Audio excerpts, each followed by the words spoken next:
नारद उवाच प्रणम्य शिरसा देवम् गौरीपुत्रं विनायकं भक्तावासं स्मरे नित्यम् आयुः कामार्थसिद्धये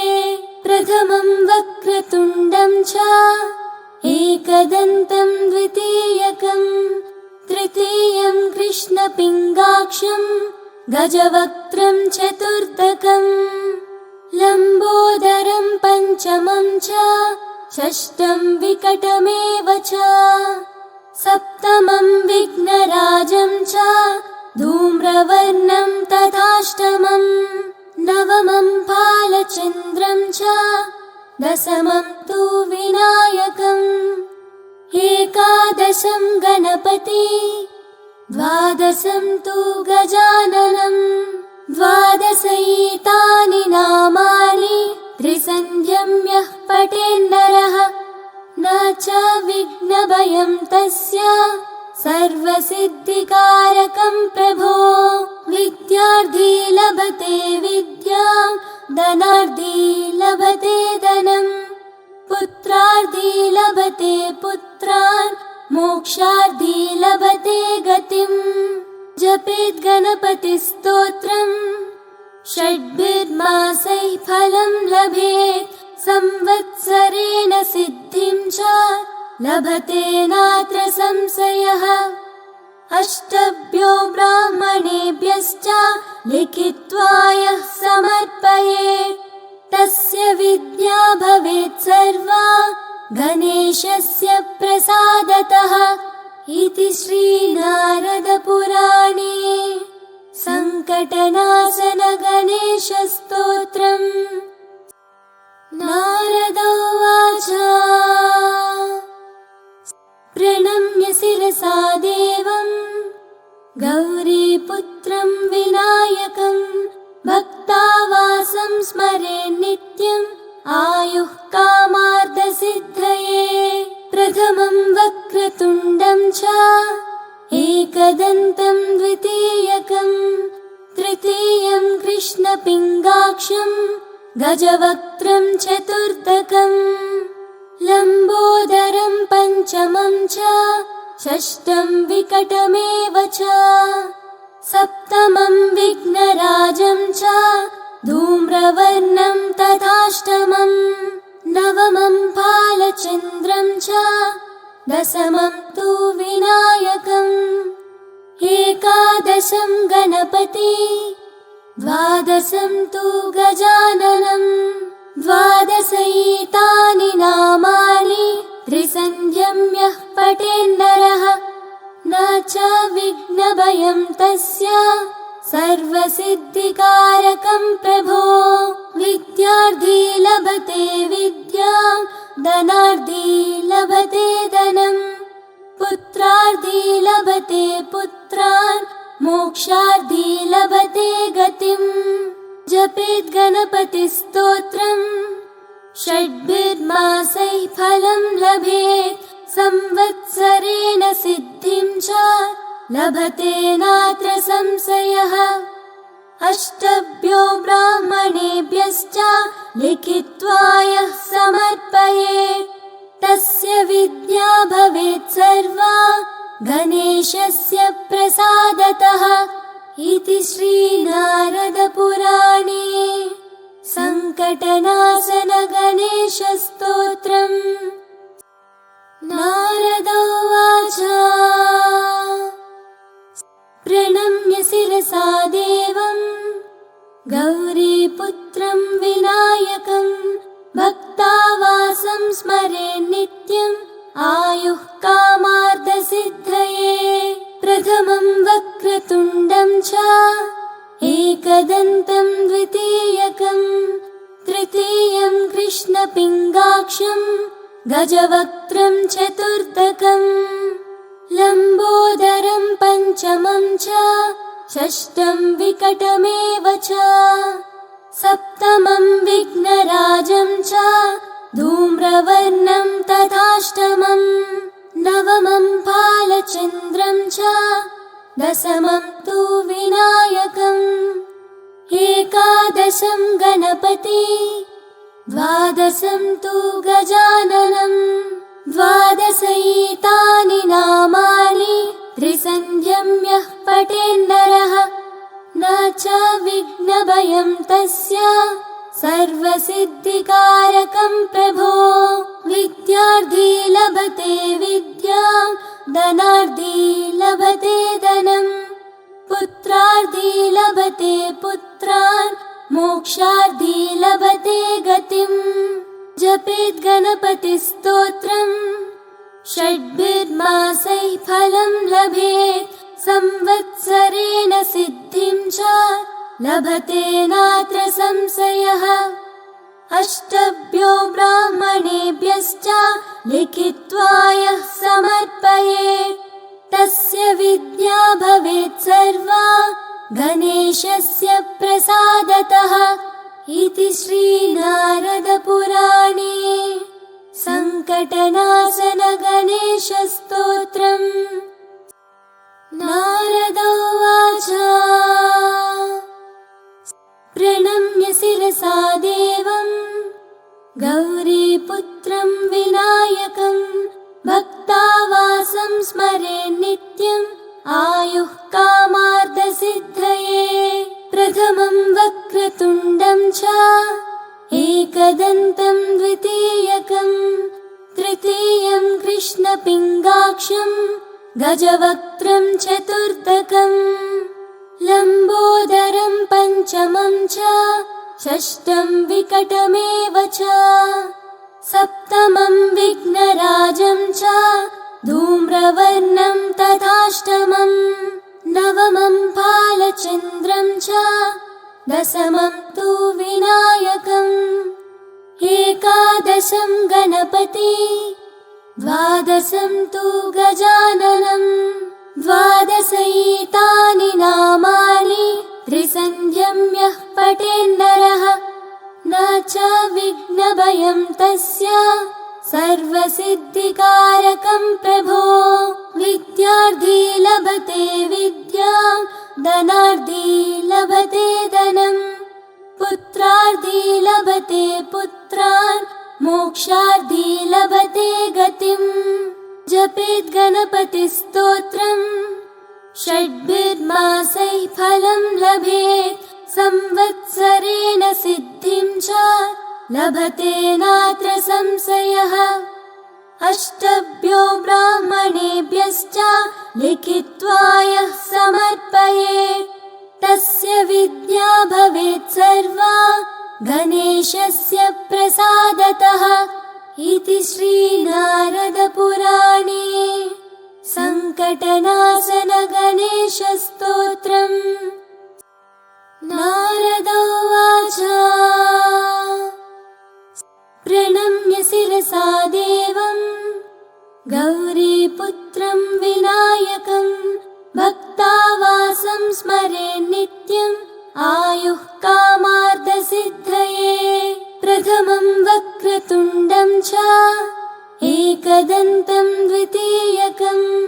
तृतीयं कृष्णपिङ्गाक्षं गजवक्त्रं चतुर्थकं लम्बोदरं पञ्चमं च षष्ठं विकटमेव च सप्तमं विघ्नराजं च धूम्रवर्णं तथाष्टमं नवमं बालचन्द्रं च दशमं तु विनायकम् एकादशं गणपति द्वादशं तु गजाननं द्वादशैतानि नामानि त्रिसन्ध्यं यः पठेन्नरः न च विघ्नभयं तस्य सर्वसिद्धिकारकं प्रभो विद्यार्थी लभते विद्यां धनार्थी लभते धनं पुत्रार्थी लभते पुत्रान् मोक्षार्थी लभते गतिम् जपेत् गणपतिस्तोत्रम्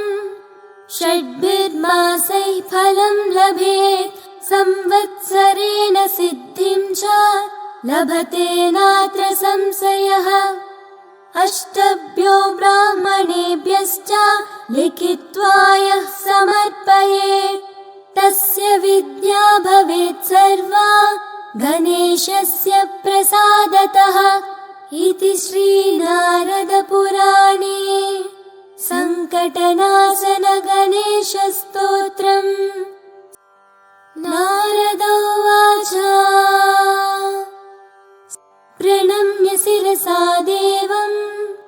गौरीपुत्रं विनायकं भक्तावासं स्मरे नित्यम् आयुः कामार्थसिद्धये प्रथमं वक्रतुण्डं च एकदन्तं द्वितीयकं तृतीयं कृष्णपिङ्गाक्षं गजवक्त्रं चतुर्थकम् लम्बोदरं पञ्चमं च षष्ठं विकटमेव च सप्तमं विघ्नराजं च धूम्रवर्णं तथाष्टमं नवमं फालचन्द्रं च दशमं तु विनायकम् एकादशं गणपति द्वादशं तु गजाननम् द्वादशैतानि नामानि त्रिसन्ध्यं यः पठेन्नरः न च विघ्नभयं तस्य सर्वसिद्धिकारकं प्रभो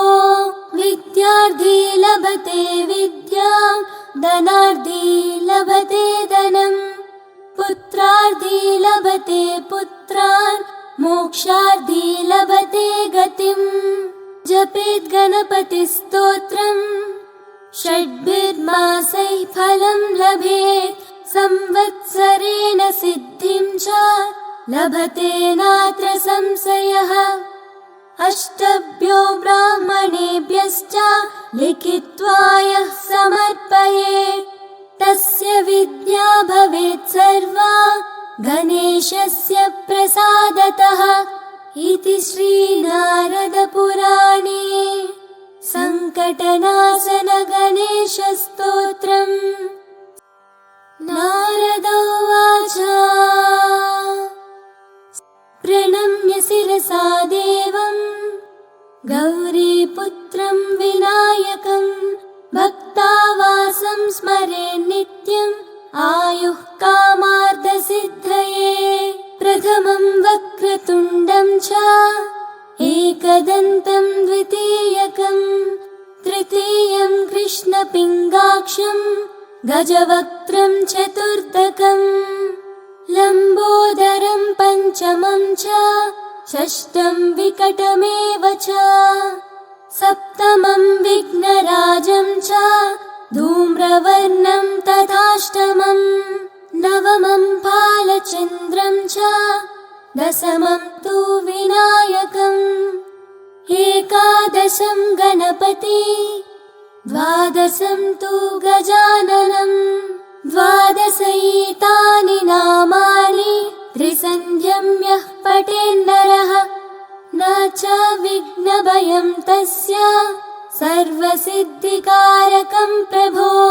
विद्यार्थी लभते विद्यां धनार्थी लभते धनम् पुत्रार्थी लभते पुत्रान् मोक्षार्थी लभते गतिम् जपेत् गणपतिस्तोत्रम् षड्भिर्मासैः फलं लभेत् संवत्सरेण सिद्धिं च लभते नात्र संशयः अष्टभ्यो ब्राह्मणेभ्यश्च लिखित्वा यः समर्पयेत् तस्य विद्या भवेत् सर्वा गणेशस्य प्रसादतः इति श्रीनारदपुराणे सङ्कटनाशन गणेशस्तोत्रम्। नारद उवाच प्रणम्य शिरसा देवम् गौरीपुत्रं विनायकं भक्तावासं स्मरे नित्यम् आयुः कामार्थसिद्धये प्रथमं वक्रतुण्डं च एकदन्तं द्वितीयकं तृतीयं कृष्णपिङ्गाक्षं गजवक्त्रं चतुर्थकम् लम्बोदरं पञ्चमं च षष्ठं विकटमेव च सप्तमं विघ्नराजं च धूम्रवर्णं तथाष्टमम् नवमं फालचन्द्रं च दशमं तु विनायकम् एकादशं गणपति द्वादशं तु गजाननम् द्वादशैतानि नामानि त्रिसन्ध्यं यः पठेन्नरः न च विघ्नभयं तस्य सर्वसिद्धिकारकं प्रभो विद्यार्थी लभते विद्यां धनार्थी लभते धनम् पुत्रार्थी लभते पुत्रान् मोक्षार्थी लभते गतिम् जपेत् गणपतिस्तोत्रम् षड्भिर्मासैः फलं लभेत् संवत्सरेण सिद्धिं च लभते नात्र संशयः अष्टभ्यो ब्राह्मणेभ्यश्च लिखित्वा यः समर्पयेत् तस्य विद्या भवेत् सर्वा गणेशस्य प्रसादतः इति श्रीनारदपुराणे सङ्कटनाशन गणेशस्तोत्रम् नारद उवाच प्रणम्य शिरसा देवं गौरीपुत्रं विनायकं भक्तावासं स्मरे नित्यम् आयुः कामार्थसिद्धये प्रथमं वक्रतुण्डं च एकदन्तं द्वितीयकं तृतीयं कृष्णपिङ्गाक्षं गजवक्त्रं चतुर्थकम् लम्बोदरं पञ्चमं च षष्ठं विकटमेव च सप्तमं विघ्नराजं च धूम्रवर्णं तथाष्टमम् नवमं फालचन्द्रं च दशमं तु विनायकम् एकादशं गणपति द्वादशं तु गजाननम् द्वादशैतानि नामानि त्रिसन्ध्यं यः पठेन्नरः न च विघ्नभयं तस्य सर्वसिद्धिकारकं प्रभो विद्यार्थी लभते विद्यां धनार्थी लभते धनम् पुत्रार्थी लभते पुत्रान् मोक्षार्थी लभते गतिम् जपेत् गणपतिस्तोत्रम् षड्भिर्मासैः फलं लभेत् संवत्सरेण सिद्धिं च लभते नात्र संशयः अष्टभ्यो ब्राह्मणेभ्यश्च लिखित्वा यः समर्पयेत् तस्य विद्या भवेत् सर्वा गणेशस्य प्रसादतः इति श्रीनारदपुराणे सङ्कटनाशन गणेशस्तोत्रम् नारद उवाच प्रणम्य शिरसा देवं गौरीपुत्रं विनायकं भक्तावासं स्मरे नित्यम् आयुः कामार्थसिद्धये प्रथमं वक्रतुण्डं च एकदन्तं द्वितीयकं तृतीयं कृष्णपिङ्गाक्षं गजवक्त्रं चतुर्थकम्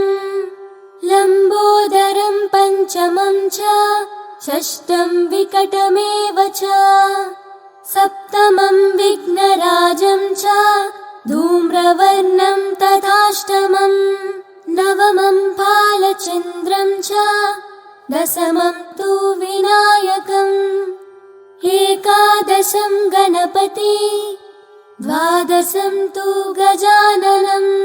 द्वादशैतानि नामानि त्रिसन्ध्यं यः पठेन्नरः न च विघ्नभयं तस्य सर्वसिद्धिकारकं प्रभो विद्यार्थी लभते विद्यां धनार्थी लभते धनम् पुत्र पुत्रार्थी लभते पुत्रान् मोक्षार्थी लभते गतिम् जपेत् गणपतिस्तोत्रम्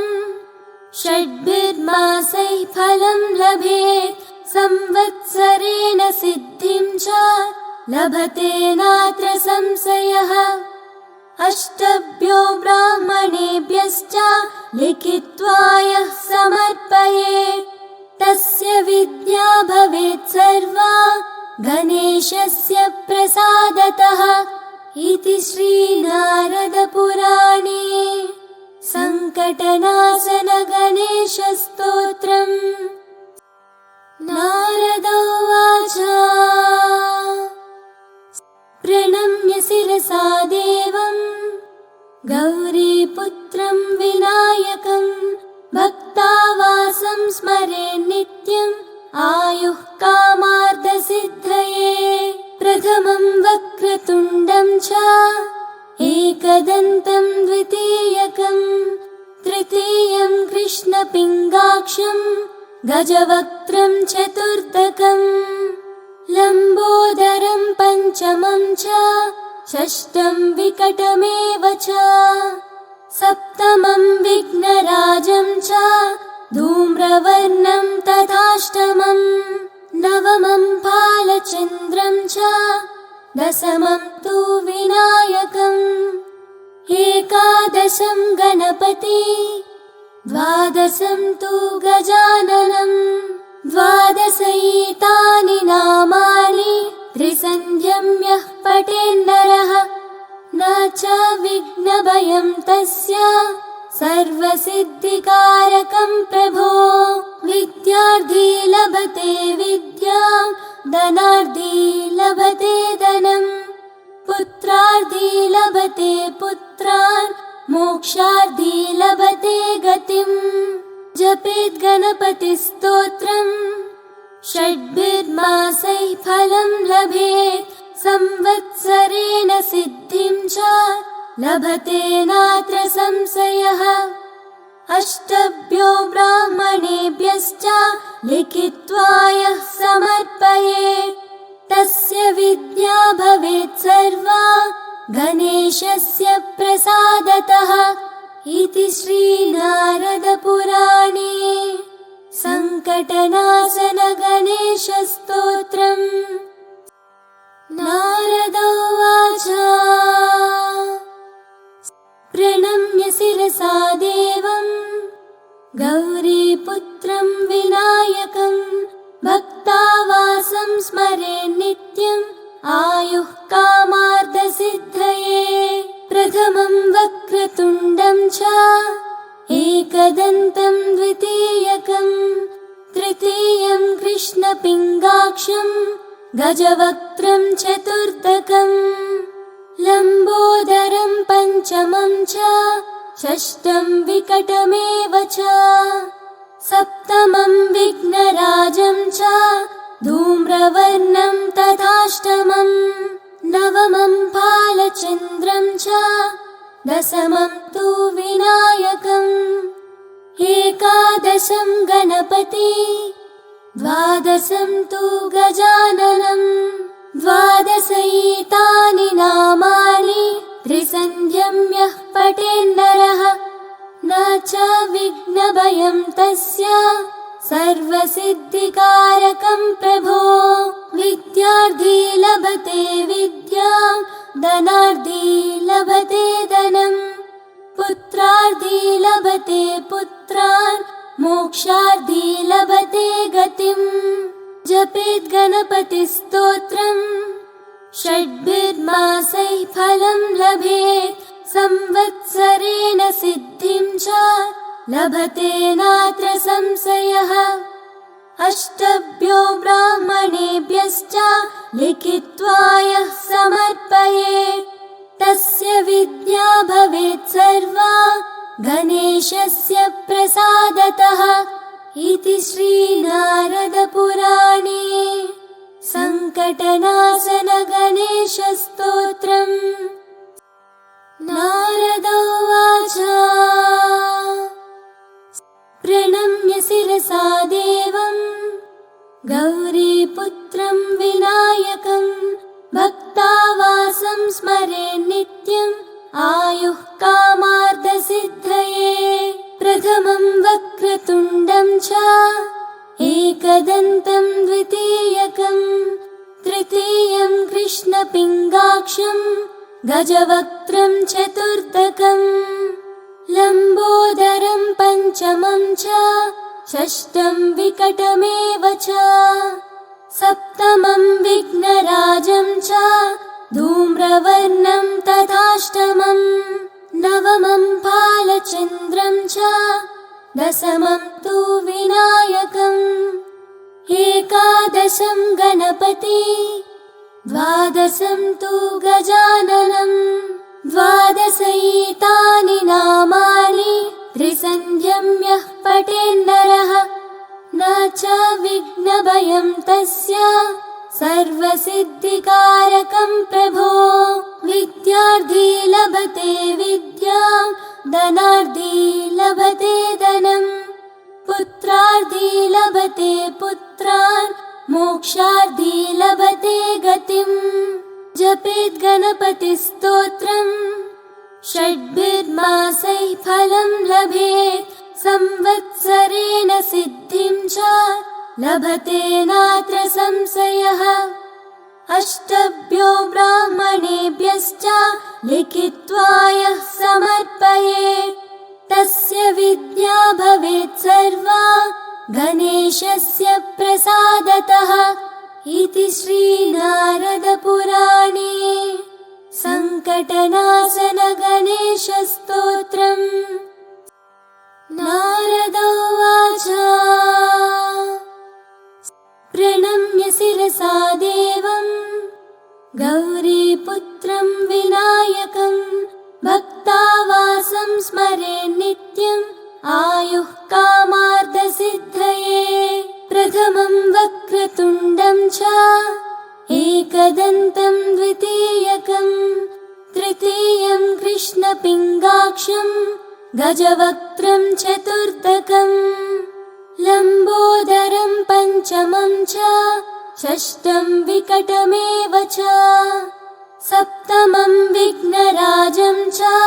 धूम्रवर्णं तथाष्टमम् नवमं फालचन्द्रं च दशमं तु विनायकम् एकादशं गणपति द्वादशं तु गजाननम् द्वादशैतानि नामानि त्रिसन्ध्यं यः पठेन्नरः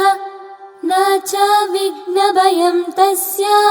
सर्वसिद्धिकारकं प्रभो। विद्यार्थी लभते विद्यां धनार्थी लभते धनम् पुत्रार्थी लभते पुत्रान् मोक्षार्थी लभते गतिम्। जपेत् गणपतिस्तोत्रम्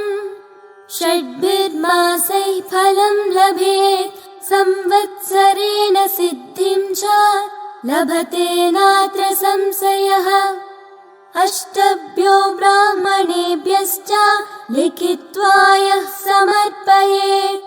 तस्य विद्या भवेत् सर्वा गणेशस्य प्रसादतः। इति श्रीनारदपुराणे सङ्कटनाशन गणेशस्तोत्रम्। नारद उवाच प्रणम्य शिरसा देवं गौरीपुत्रं विनायकं भक्तावासं स्मरे नित्यम् आयुः कामार्थसिद्धये। प्रथमं वक्रतुण्डं च एकदन्तं द्वितीयकं तृतीयं कृष्णपिङ्गाक्षं गजवक्त्रं चतुर्थकम् लम्बोदरं पञ्चमं च षष्ठं विकटमेव च सप्तमं विघ्नराजं च धूम्रवर्णं तथाष्टमम् नवमं फालचन्द्रं च दशमं तु विनायकम् एकादशं गणपति द्वादशं तु गजाननम् द्वादशैतानि नामानि त्रिसन्ध्यं यः पठेन्नरः न च विघ्नभयं तस्य सर्वसिद्धिकारकं प्रभो। विद्यार्थी लभते विद्यां, धनार्थी लभते धनं, पुत्रार्थी